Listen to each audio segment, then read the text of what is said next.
Welcome back to Nishmita Furtado YouTube channel. Yes, ಏನು ಅಂತ ಹೇಳಿದ್ರೆ, ನಾನು ಲಾಸ್ಟ್ ವೀಕ್ ಊರಿಗೆ ಹೋಗಿದ್ದೆ. ಸೊ ಆಲ್ರೆಡಿ ವಿಡಿಯೋನ ಅಪ್ಲೋಡ್ ಮಾಡಿದ್ದೀನಿ, ಟ್ರಾವೆಲಿಂಗ್ ವಿಡಿಯೋನ. ಸೊ ನಾನು ಆ ವಿಡಿಯೋನ ಎಂಡ್ ಮಾಡಿರಲಿಲ್ಲ. ಸೊ ವಿಡಿಯೋ ತುಂಬ ಲಾಂಗ್ ಆಯಿತು. ಸೊ 20-25 ಮಿನಿಟ್ಸ್ ಅಂದರೆ ಹಾಫ್ ಅನ್ ಅವರ್ ತನಕ ಹೋಗ್ತಿತ್ತು ಆ ವಿಡಿಯೋನ ನಾನು ಮೇ ಬಿ ಫುಲ್ ಪೋಸ್ಟ್ ಮಾಡಿದರೆ. ಸೊ ತುಂಬ ಲಾಂಗ್ ಆಗುತ್ತೆ, ಬೋರಿಂಗ್ ಆಗುತ್ತೆ ವಿಡಿಯೋ, ಬೇಡ ಅಂತ ಹೇಳ್ಕೊಂಡು ವಿದೌಟ್ ಎಂಡ್ ಮಾಡಿದೆ, ಅದೇ ಥರ ಪೋಸ್ಟ್ ಮಾಡಿಬಿಟ್ಟಿದೆ.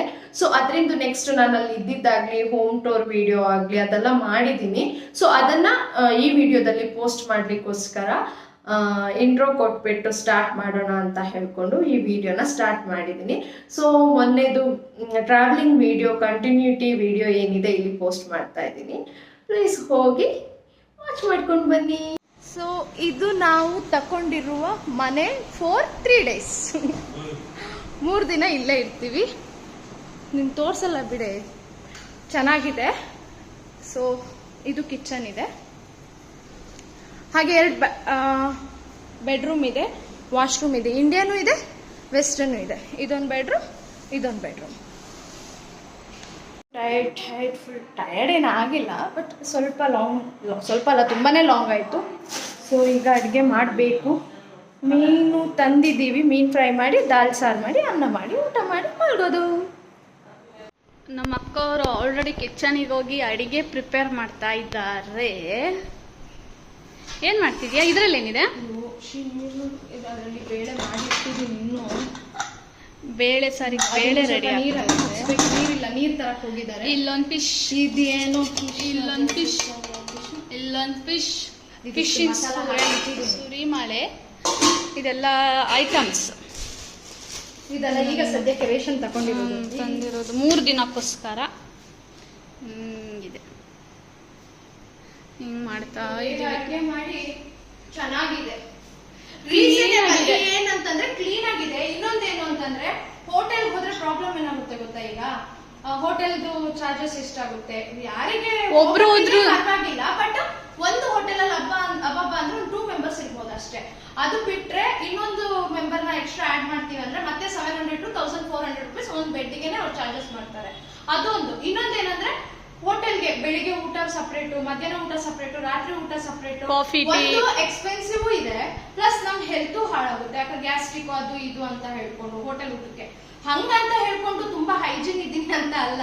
ಹೋಟೆಲ್ ಅಲ್ಲಿ ತಿಂತೀನಿ ನಾನು, but monthly once twice avoid ಮಾಡ್ತಾ ಇದೀವಿ.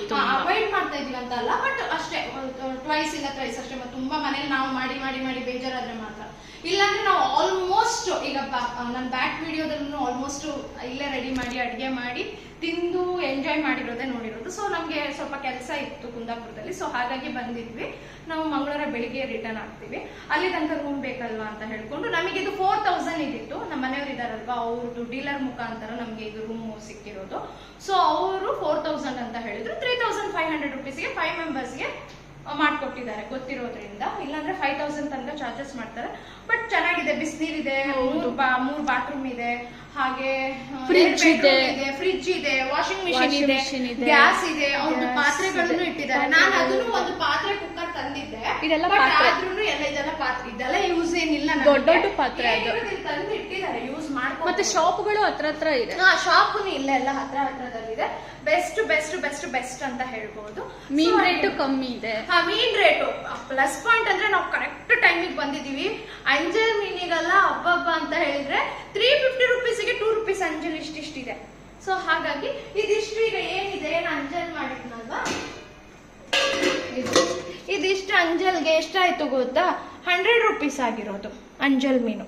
ಆಕ್ಚುಲಿ ಇದು ತುಂಬಾ ಕಾಸ್ಟ್ಲಿ ಅಂಜಲ್, ಗೊತ್ತಿರ್ತಾವ ಅಂಜಲ್ ಮೀನ್ ರೇಟ್ ಅಲ್ಲ. ಸೊ ಇದನ್ನು 100 rupeesಗೆ, ಇದಿಷ್ಟು 100 rupeesಗೆ ಕೊಟ್ಟಿದ್ದು ಮೀನು. ಸೊ ಅಷ್ಟೊಂದು ಕಮ್ಮಿ ಇದೆ ಊರಲ್ಲಿ ರೇಟ್. ಹಬ್ಬ ಬಂದ್ರೆ ಫಿಶ್ಗೆಲ್ಲ ಎಷ್ಟಾಯ್ತು ಗೊತ್ತಿಲ್ಲ ನನಗೆ. 500 ಆಗಿರತ್ತ. ಹೊರಗಡೆ ಹೋದ್ರು 300ಕ್ಕಿಂತ ಜಾಸ್ತಿ ಆಗ್ತಿತ್ತು. 2000 ತನಕ ಆಗ್ತಿತ್ತೇನೋ ಊಟಕ್ಕೆ. ಹೊರಗಡೆ ಒಬ್ಬರಿಗೆ ಇಷ್ಟು ಜನರಿಗೆ ಊಟ ಅಂದ್ರೆ 2000 ಮೇಲೆನೆ ಆಗುತ್ತೆ. ಅದು ಡಿನ್ನರ್ ಮತ್ತೆ ಲಂಚ್ ಅಲ್ಲ ಅಂತಂದ್ರೆ ಈಸಿಯಾಗಿ 300 rupees ಇಂದ 400 rupeesಗೆ ಒಳ್ಳೊಳ್ಳೆ ಮೀನ್ ತಗೊಂಡ್ ಬಂದ್ಕೊಂಡು 5 ಜನ ಚಂದ ಮಾಡಿ ತಿಂದು ಮಸ್ತಿ ಮಾಡ್ಬೋದು. ಇವಾಗ 1000 rupees ಅಲ್ಲಿ ಇದೆಲ್ಲ ತಕೊಂಡ್ ಬಂದ್ವಲ್ಲ ನಾವು. 1000 ಇಂದ 900 rupees ಅಷ್ಟೇ ಒಳಗಡೆ ಉಳಿತು ಅಷ್ಟೇ. ಸೊ ನೀವೇನಾದ್ರೂ ಹೊರಗಡೆ ಹೊರಗಡೆ ಹೋದ್ರೆ ಆಲ್ಮೋಸ್ಟ್ ಇದೇ ತರ ಪ್ಲಾನ್ ನ ನೋಡಿ ಸಿಗುತ್ತೆ ಆನ್ಲೈನ್ ಅಲ್ಲಿ ಸರ್ಚ್ ಮಾಡಿದ್ರೆ. ತುಂಬಾ ಟೂರಿಸ್ಟ್ ಪ್ಲೇಸ್ ಎಲ್ಲ ಆದ್ರೆ ಸ್ವಲ್ಪ ಕಾಸ್ಟ್ಲಿ ಇರುತ್ತೆ, ಬಟ್ ಹೊರಗಡೆ ಊಟ ದಿನದ ಅದನ್ನೆಲ್ಲ ಕಂಪೇರ್ ಮಾಡಿದ್ರೆ ರೂಮೇ ಬೆಸ್ಟ್. ಅಷ್ಟು ಬೀಚು ಹತ್ರ ಆಗುತ್ತೆ, ಕೋಡಿ ಬೀಚ್ ಇಲ್ಲಿಂದ. ಬೀಚ್ ಇದೆ, ಗಂಗೊಳ್ಳಿ ಬೀಚ್ ಇದೆ, ತ್ರಾಸಿ ಬೀಚ್ ಇದೆ, ತುಂಬಾ ಇದೆ.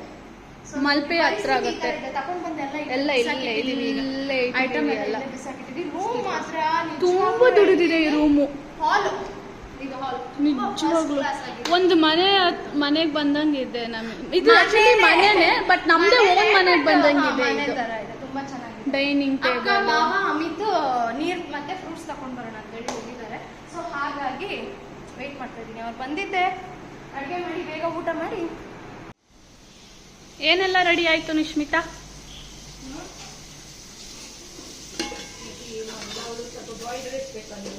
ಅನ್ನ, ಬೇಳೆ ಸಾರದ್ದು ಮುಚ್ಚಳ ತೆಗಿ. ಇದು ವೈಟ್ ರೈಸ್, ಫಿಶ್, ಗಾಳಿ ಸಾರು, ಒಂದು ಫಿಶ್ ಆಯಿತು. ಅವ್ರು ಫಿಶ್ ಮಾಡ್ತಾ ಇದ್ದಾಳೆ. ಇನ್ನು ವೆರೈಟಿ ಫಿಶ್ ಮಾಡಬೇಕು. ನಾನು ಗಿಡ ಕಟ್ಕೊಂಡು ಬಂದಿದ್ದು ಗಿಡ.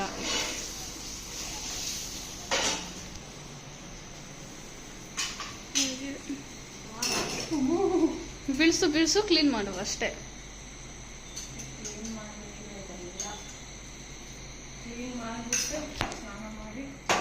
ನನ್ನ ಹತ್ರ ವೆಟ್ ಟಿಶ್ಯೂ ಇದೆ, ತಕೊಂಡ್ ಹಂಗಾದ್ರೆ ಆಮೇಲೆ ಇದನ್ನೆಲ್ಲ ಕ್ಲೀನ್ ಮಾಡ್ಕೊಂಡ್ಬಿಡೋಣ.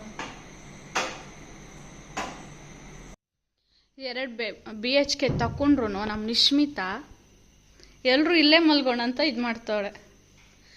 2 ಬೆಡ್ರೂಮಲ್ಲಿ ಪಿಲ್ಲೋಗಳಿಗೆ ಬರಗಾಲ ಇಲ್ಲ, ಬೆಡ್ಗಳಿಗೆ ಬರಗಾಲ ಇಲ್ಲ.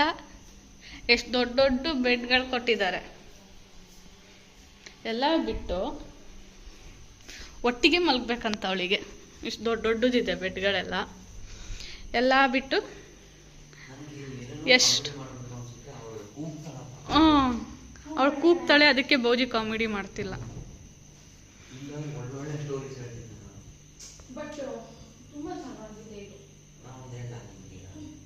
ಸದ್ಯದ ಪರಿಸ್ಥಿತಿ ಈ ಥರ ಇದೆ. ನಾವೆಲ್ಲರೂ ಇಲ್ಲೇ ಹಾಲಲ್ಲಿ ಮಲ್ಗ್ತಾ ಇದ್ದೀವಿ ಇವತ್ತು.